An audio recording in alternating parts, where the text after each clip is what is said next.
Estamos de volta com o programa Cidadania e Serviço Público, um programa da Federação das Entidades e Servidores Públicos do Estado de São Paulo, FESPESP.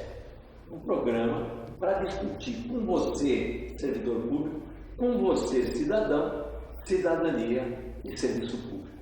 Nada melhor neste momento que discutir especificamente Previdência no Brasil, ou reforma da Previdência. Por isso estamos aqui com Júlio Bonafonte. Júlio, reforma da Previdência? Pois é, reforma da Previdência. Nós fizemos um programa e dizemos que a nossa Constituição vive de emendas.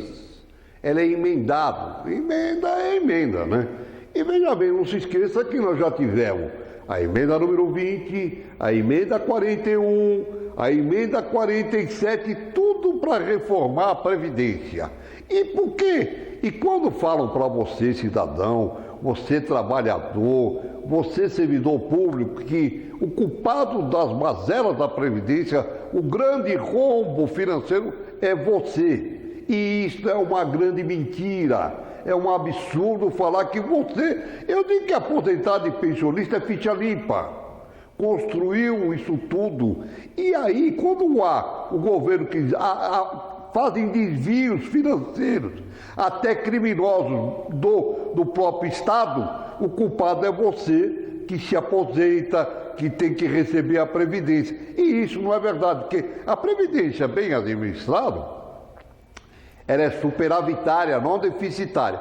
Então, aqui é muito importante, nós estávamos falando isso, que aqui em São Paulo, José Góes capitaneou um grande trabalho que se fez da Previdência, o nosso antigo IPESP, que hoje é SPPREV, e aí tem algumas coisas que nós devemos falar para você, cidadão, você para trabalhador, que querem reformar a Previdência, então vamos reformar de uma forma decente, de uma forma honesta, transparente. Veja bem, aqui em São Paulo, o trabalhador participa da administração da Previdência, o servidor público administra. Então, na Previdência Geral, então o trabalhador e o servidor público tem que participar da administração, tem que ter um conselho paritário de administração e tem que ter um conselho de fiscalização para se evitar desvios financeiros. Porque nesse país, e pouca memória, e eu vou refrescar a vossa memória, Transamazônica, grandes obras assim faraônicas foram feitas com o quê? Com o dinheiro da Previdência. É muito fácil falar que há um rombo na Previdência, quando o ano passado, 2018, foi dado da Previdência 50 bilhões de subsídio para as indústrias automobilísticas. Então não é possível, tem que ter administração, fiscalização, e aí, na minha opinião, e quero colocar para você, telespectador, que a Previdência tem que ser superavitária, ela tem que ter administração e fiscalização. Dinheiro que vem, seja da Mega Sena da loteria, seja das empresas, tem que ser para pagar só aposentadoria e pensão. Eu até discuto a questão da saúde, que fala, mas não é uma Previdência Social, está inclusa a saúde, tudo bem, mas o orçamento da saúde, eu tenho a impressão do SUS, que eu acho que tem que ser atualizado, que é um projeto, mas tem que ser atualizado, tem que sair do Ministério da Saúde. Aqui, nós vamos ter que administrar, fiscalizar, para pagar aposentadoria e pensão. E mais, você pode mudar o sistema, você não muda a regra do jogo quando você está o jogo em andamento. Olha, agora, isso aqui, um escanteio não vale mais, isso aqui, não. Você tem que fazer um sistema para quem vai ingressar daqui para frente. Agora, você tem que respeitar o direito adquirido. Quem já está 20, 25 anos, 30 anos, ele entrou, ele tinha um contrato no sentido de que, olha, eu vou me aposentar. Quando está para chegar para aposentar, você aumenta para 65 anos de idade, 40 anos de contribuição. Não existe isso. Você tem que respeitar as aposentadorias especiais, professores, policiais. Você tem que respeitar quem está para completar. Isso é a chamada regra de transição. E isso não está muito claro no que se fala e propõe o governo. Então, a regra de transição tem que ser respeitado, é um direito adquirido seu a completar aquela aposentadoria. Se quiser mudar o sistema, você muda a partir da publicação da emenda, quem entrar no sistema. Aí ele já sabe que está entrando. Agora, quem já está no sistema, esse não. Você não pode estar aumentando ali. Quer dizer, aposentado e pensionista não pode pagar, já pagou, não tem que pagar mais previdência. Então, é tudo uma questão de administração. E no meu modo de ver, tem que manter o que existe para o direito adquirido na regra de transição para os atuais que têm aquele tempo de trabalho, os professores, o pessoal, o policial militar, mas com o tempo de serviço. É muito fácil um economista, e eu quero deixar já registrado, essa é uma reforma de mercado financeiro. Porque o mercado financeiro e o economista que propôs essa reforma, o ministro da Economia atual, o Guedes, Paulo Guedes, né, disse o seguinte, que em 2038, veja bem, exercício de futurologia, 2038 você vai viver mais, então ele vai aumentar o tempo de contribuição e o tempo de vida. Não é possível, nós temos que viver hoje, nós temos que encarar a nossa realidade e fazer uma administração da Previdência. Quer dizer, resumindo, na minha análise, Previdência, você muda a regra daqui, quem está no sistema daqui em diante. Respeita tudo que existe hoje, porque foram fruto de 20 anos de Previdência. Na verdade, quando você coloca os economistas, eles não discutem do ponto de vista humano. Não. Do ponto de vista de que são cidadão, é um cidadão que pagou impostos, entendeu? E chega no momento que... Você falou no início da questão dos remendos na Constituição. Quando houve, os constituintes se reuniram e deram a Constituição de 88, eles trabalharam pensando no cidadão brasileiro. Sim. E criaram uma coisa maravilhosa naquele momento. Vai que a Constituição é chamada de cidadã. Constituição cidadã. Sim. E aí entra um governo, remenda um pedaço contra o cidadão. Sim. Passa um tempo, vem outro governo, outro remendo contra o cidadão. Passa mais um tempo, outro remendo contra o cidadão.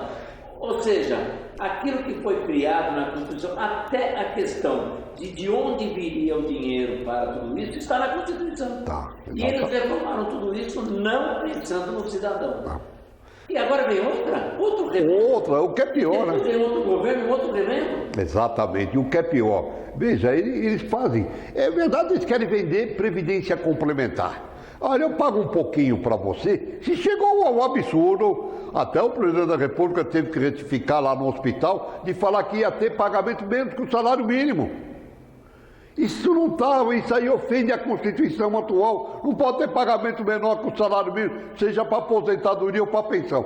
Então, reforma de mercado financeiro. Quer vender um carnezinho do banco para pagar uma previdência complementar, que são o interesse de grandes corporações financeiras mundiais, que vêm aqui para vender. Quando você vê na televisão, na Globo, uma propagandazinha que alguém está correndo no campo, que agora é uma vida tranquila dentro na rede, é vender previdência complementar. E isso aí, veja bem, você não tem, é um grande problema que você tem que ficar esperto.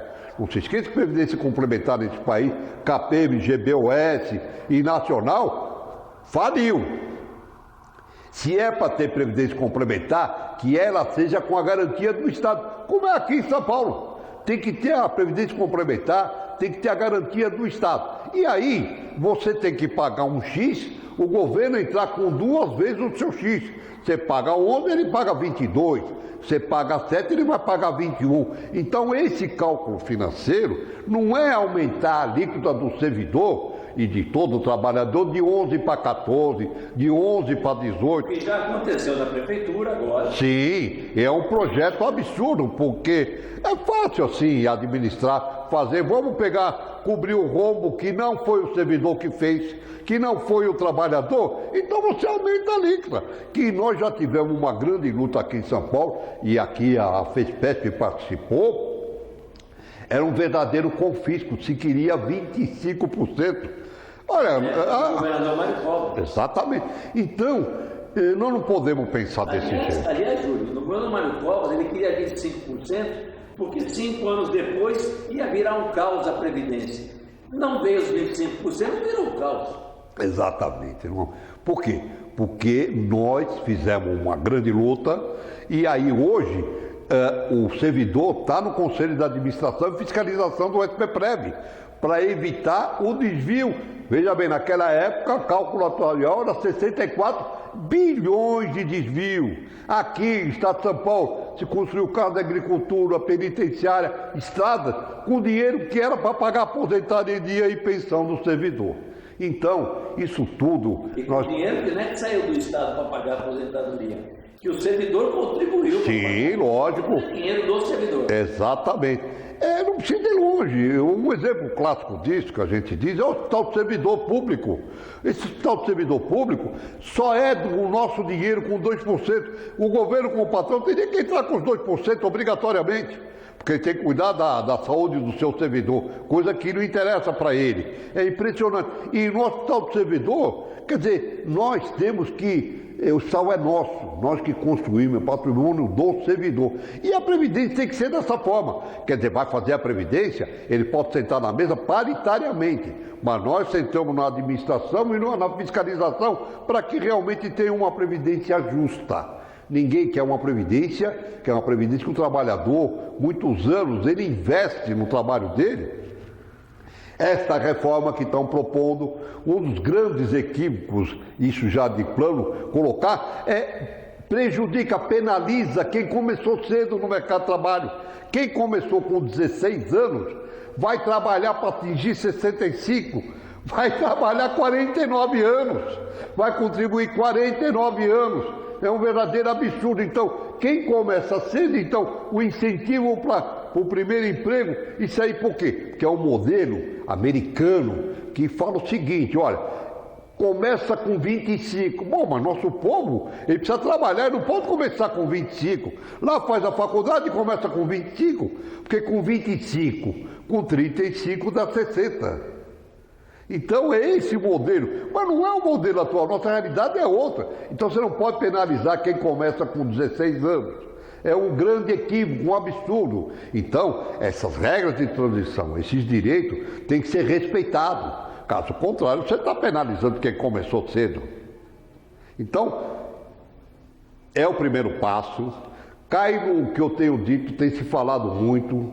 Vamos ver a hora que o projeto chega, porque... tem que colocar no projeto, não é só as obrigações de colocar. Não é vedado destinar recursos da aposentadoria e pensão para subsídio para a indústria automobilista. É vedado desviar recursos financeiros que está na lei, que está na Constituição, do sorteio das loterias, para a Previdência. Então, tudo isso tem que constar da lei para evitar que o governante de plantão faça algum desvio financeiro. Agora, Júlio, o que acontece muito é o governo jogar nas mídias que é deficitária a Previdência no Brasil.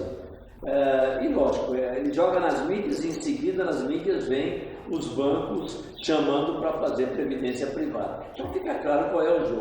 Lógico. Mas veja bem, tanto o senador Paulo Paim, que fez uma CPI da Previdência, quanto a Maria Lúcia Fatorelli, que discute a questão da dívida brasileira, eles garantem que não é verdadeiro déficit da Previdência. A Anfip, que são técnicos fiscais da Previdência, garantem que não há déficit na Previdência.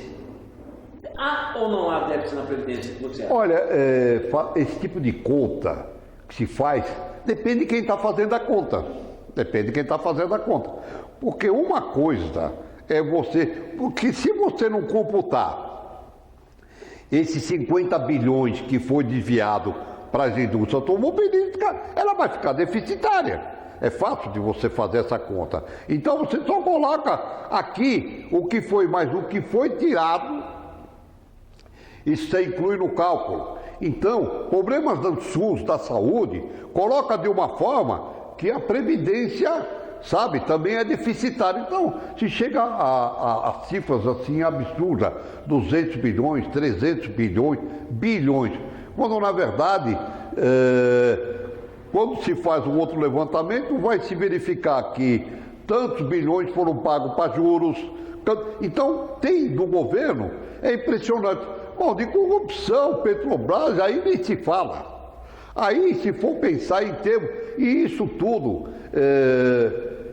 eu não consigo ver quem faz um cálculo honesto. O cálculo honesto, veja bem, a Previdência, o pessoal da Anfip demonstra por balanço o que entrou e o que gastou. E lá, agora, o que foi desviado e que não entra no cálculo e não entra no orçamento, aí é cálculo feito pelo governo. Eu vou fazer aquilo que é vantajoso para mim, para demonstrar, para assustar você, cidadão, você, servidor, trabalhador, falar, é mesmo para convencer você, precisa fazer uma reforma. Nem mesmo que faça o confisco, pegue daqui, mesmo que aumente a idade, mesmo que aumente o trabalho. Não é correto isso aí. Você não deve pensar nesses termos. Você tem direito a aposentar corretamente. Você tem a sua regra. Não vai por conta do desvio que estão querendo fazer. Que é cobrir a caixa, quer dizer, problema financeiro, usando o seu direito. E esse direito tem que ser respeitado. Não pode. É um absurdo. Nós vamos lutar. Nós vamos brigar agora no Congresso, porque eu quero ver os dispositivos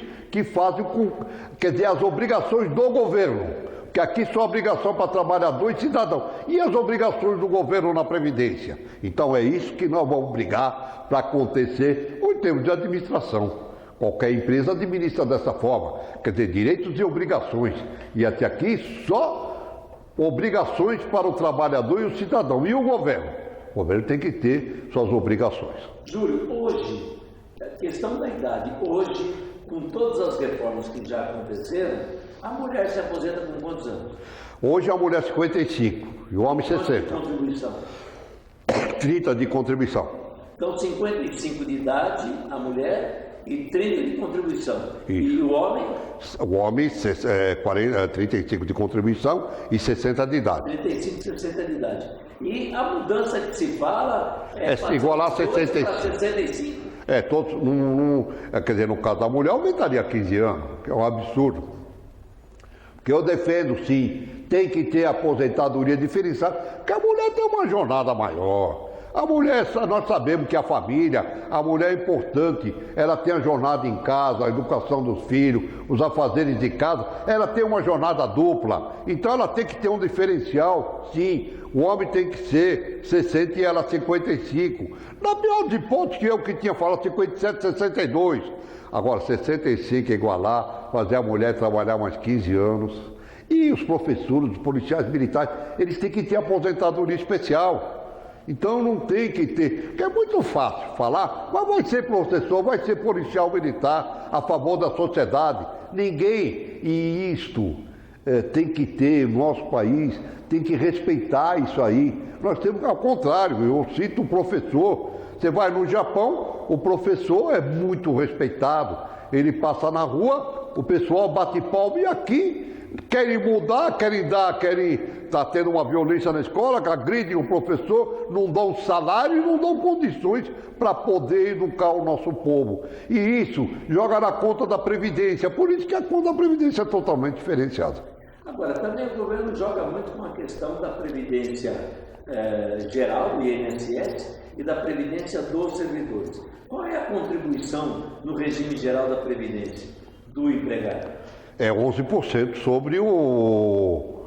Veja bem, o caso é que o trabalhador e o servidor, mas aí ele tem um limite de 5 mil e pouco atualmente. Então, da iniciativa privada é 11% Sim. sobre 5.500. O máximo, né? Máximo. É o que ele ganha. Agora, o servidor público é 11% sobre tudo que ele ganha. Que ele ganha. Tudo. Portanto, ele acaba tendo um pagamento muito maior do que o do INSS. Porque... E paga quando aposentado também, é isso? Paga, aposentado, tem um limite, até o limite não paga, e depois que ultrapassar o limite do regime geral da Previdência, paga os mesmos 11%. Que é uma luta que nós estamos fazendo. Existe uma PEC 555 no Congresso, para ele ficar isento, porque ele já pagou. O aposentado vai pagar só se for para ter um lugar melhor no céu, né? Ele não tem por que continuar a pagar. O pensionista também. Tem algum país que paga o aposentado? Não, nenhum país. Aposentado e pensionista é mais ou menos a questão da jabuticaba. Até hoje eu preciso descobrir o mistério da jabuticaba, por que só dá jabuticaba no Brasil? Nos outros países não dá jabuticaba, é uma fruta muito boa. Mas é esses mistérios, né, que tem, que é impressionante. Por exemplo, a questão do precatório, nenhum país existe e aqui no Brasil existe e não paga. Agora, existe até uma discordância entre o que fala o ministro Da Economia. Da Economia e o próprio presidente. Eles não se entendem também? Ainda não está resolvido? O que acontece? Eu acho que o presidente ainda não assumiu, né? E o próprio ministro... Está assumindo no lugar. Não, ele fala. Eu diria que ele que existe um porta-voz, mas o porta-voz também está no hospital e também não assumiu o porta-voz. Eu acho que ele tem sido o porta-voz, o ministro da Economia, porque ele fala um monte de coisa e fala que agora, sabe, a economia, alguém via alguma alteração, nós já estamos chegando nos primeiros 100 dias, né, de governo. E o que alterou nesses 100 dias? Até agora nada. Se falou, vamos fazer. É história que até agora vamos ver os 100 dias o que realmente mudou nesse país. Infelizmente já aconteceu essa tragédia de Brumadinho, né? E, então o que aconteceu nesses 100 dias foi isso até agora. Enchentes no Rio, enchentes em São Paulo. E o ministro da Economia parece que está na Suíça. Ele fala como se fosse um banqueiro suíço. Não tem problema nenhum, fala com uma tranquilidade, sabe? Não é isso que nós queremos. Nós queremos realmente ver o povo brasileiro, ele merece um governo sério, honesto, que trabalhe para ele. Trabalhe para ele. Quem está lá no governo, seja o que for, ministro da Economia ou presidente, é empregado de você. Você colocou ele lá, ele está a seu serviço. Ele tem que trabalhar a seu favor. Muito bem, estamos aqui conversando com o Júlio Bonafonte, que conhece muito de previdência, que conhece muito de precatórios, e agora nós vamos fazer um pequeno intervalo e voltamos já com reflexões.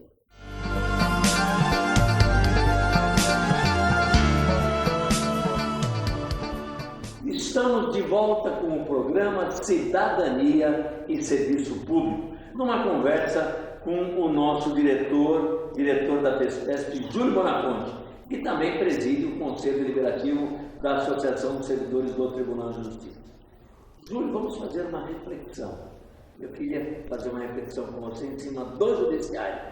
Você vai depender no dia 30 sobre a questão dos precatórios, como é que vem o julho. Dia 20 de março. Dia 20 de março.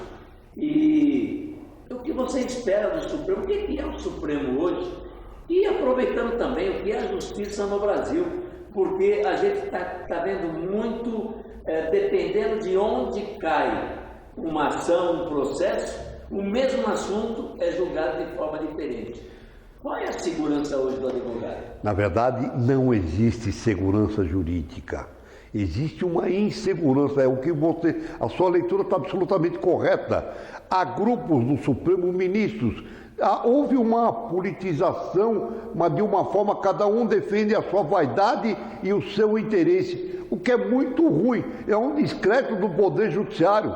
A nossa justiça está passando por uma fase muito ruim, muito difícil, que os ministros do Supremo não se entendem, ficam em termos de vaidade, em brigas pessoais, e a própria justiça, segurança jurídica, direito, a Constituição não se cumpre. Isso é muito difícil para a justiça. Quem é operador do direito sente isso aí, vai ao Supremo e fica assustado com a situação atual do Poder Judiciário.